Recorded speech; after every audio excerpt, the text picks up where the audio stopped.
In this lesson, we're going to continue our learning target of using the derivative to find rates of change, specifically with motion functions, including velocity, acceleration, and speed.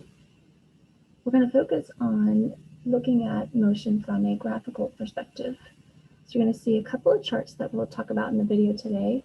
It's important to note that in our first chart, we are given graphs of x of t, which is our position.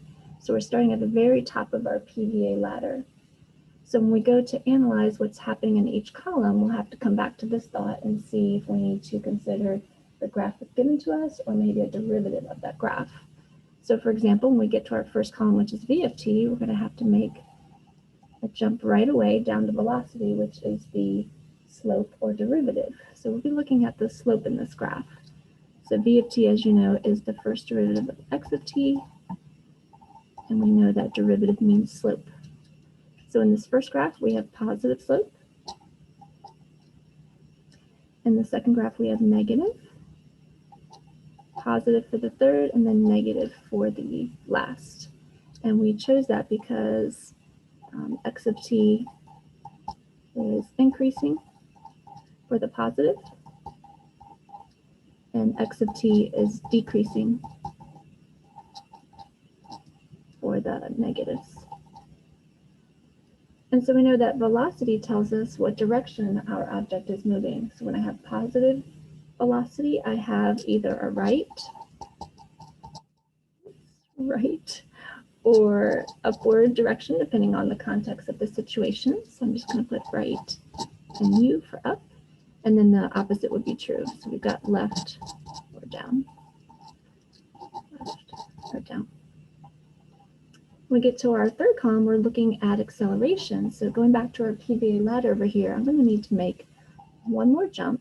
So a total of 2 jumps, which is 2 derivatives from this initial graph of position. And I know 2 derivatives is concavity. So let's make a note. Acceleration is 2 derivatives of position, which gives me concavity to look at when I'm looking at the position graph. So in my first graph, I see that it is partially concave up. So if you picture that continuing, it would definitely be a concave up parabola. So we're going to say x of t is, let's put cu for concave up. The second one is curved down, so we'll put negative. X of t is concave down. And then we have another concave down. I'll just abbreviate there. And then last one is concave up. So in our last column, we're talking about speed, and you know that the signs of velocity and acceleration have to be considered, their relationship between the two.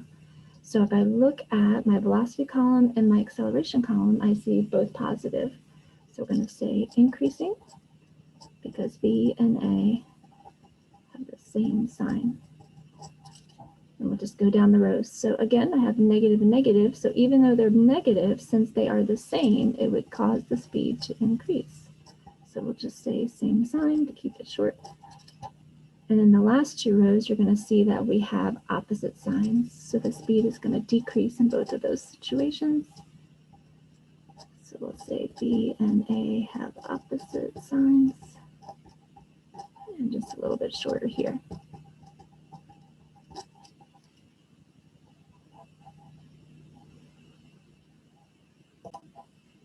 So in our first chart, we were analyzing the graphs of position. And you'll notice right away when we get to the second chart, we're going to be looking at these graphs as the velocity graphs. So that changes our starting point on our PVA ladder. We're already at velocity, so may or may not need to make a jump derivative, depending on which column I'm working on.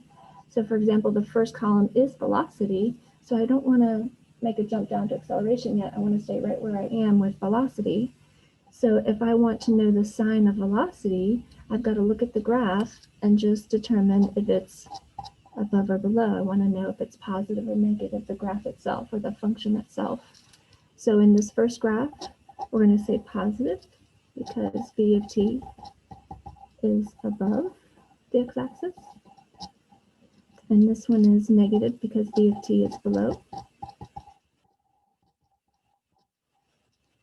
So we have another negative for below.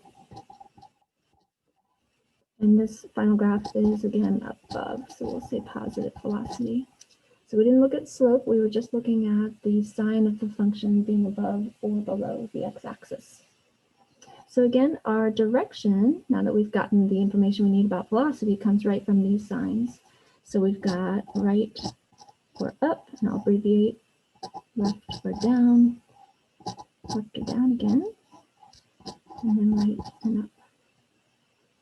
So now when we move into our third column for acceleration, this is the time where we need to think about taking one jump down the PVA ladder or one derivative. So since a of t is the first derivative of velocity, I'll again need to look at the slope of these graphs. So in the first graph, we have positive slope. So I'll say v of t is increasing as the reason that we chose positive. And this one will be negative slope, so v of t is decreasing.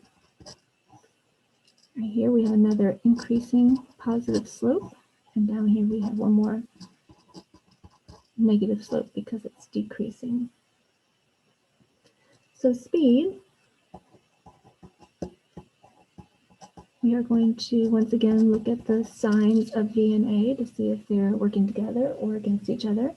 So we have same signs here, so we'll say increasing, same signs. And same with double negative. It seems a little counterintuitive, but it does make the speed increase because they have the same signs. They're moving in the same direction. And then the last two columns, since they're different, will make the speed decrease. We'll say opposite signs.